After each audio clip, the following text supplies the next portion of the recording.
Cannery Row, Chapter 3, Part 1. Lee Chong's is to the right of the vacant lot, although why it is called vacant when it is piled high with old boilers, with rusting pipes, with great square timbers, and stacks of 5-gallon cans, no one can say. Up and back of the vacant lot is the railroad track and the palace flophouse. But on the left-hand boundary of the lot is the stern and stately whorehouse of Dora Flood. A decent, clean, honest, old-fashioned sporting house where a man can take a glass of beer among friends. This is no fly-by-night cheap clip joint, but a sturdy, virtuous club, built, maintained, and disciplined by Dora, who, madam and girl for 50 years, has through the exercise of special gifts of tact and honesty, charity, and a certain realism, made herself respected by the intelligent, the learned, and the kind. And by the same token, she is hated by the twisted and lascivious sisterhood of married spinsters whose husbands respect the home but don't like it very much. Dora is a great woman, a great big woman with flaming orange hair and a taste for Nile green evening dresses. She keeps an honest one-price house, sells no hard liquor, and permits no loud or vulgar talk in her house. Of her girls, some are fairly inactive due to age and infirmities, but Dora never puts them aside, although, as she says, some of them don't turn 3 tricks a month, but they go right on eating 3 meals a day. In a moment of local love, Dora named her place the Bear Flag Restaurant, and the stories are many of people who have gone in for a sandwich.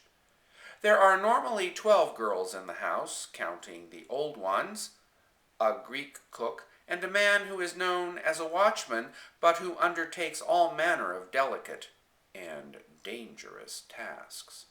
He stops fights, ejects drunks, soothes hysteria, cures headaches, and tends bar. He bandages cuts and bruises, passes the time of day with cops, and since a good half of the girls are Christian Scientists, reads aloud his share of science and health on a Sunday morning. His predecessor, being a less well-balanced man, came to an evil end, as shall be reported. But Alfred has triumphed over his environment and has brought his environment up with him. He knows what men should be there and what men shouldn't be there. He knows more about the home life of Monterey citizens than anyone in town. As for Dora, she leads a ticklish existence. Being against the law, at least against its letter, she must be twice as law-abiding as anyone else. There must be no drunks, no fighting, no vulgarity, or they close Dora up. Also, being illegal, Dora must be especially philanthropic. Everyone puts the bite on her. If the police give a dance for their pension fund and everyone else gives $1, Dora has to give $50. When the Chamber of Commerce improved its gardens, the merchants each gave $5, but Dora was asked for and gave $100. With everything else, it is the same. Red Cross, Community Chest, Boy Scouts, Dora's unsung, unpublicized, shameless, dirty wages of sin lead the list of donations. But during the Depression, she was hardest hit.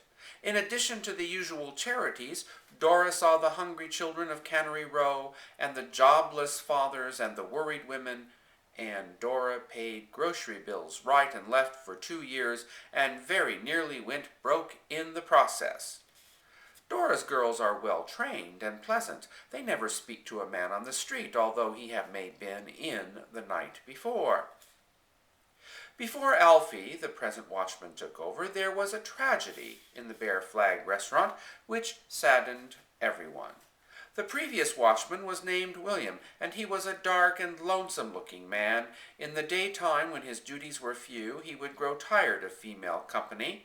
Through the windows he could see Mac and the boys sitting on the pipes in the vacant lot, dangling their feet in the mallow weeds and taking the sun while they discoursed slowly and philosophically of matters of interest, but of no importance.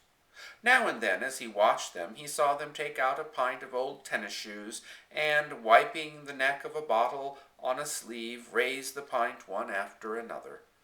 And William began to wish he could join that good group.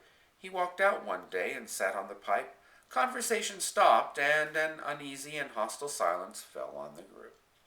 After a while, William went disconsolately back to the Bear Flag, and through the window he saw the conversation spring up again, and it saddened him.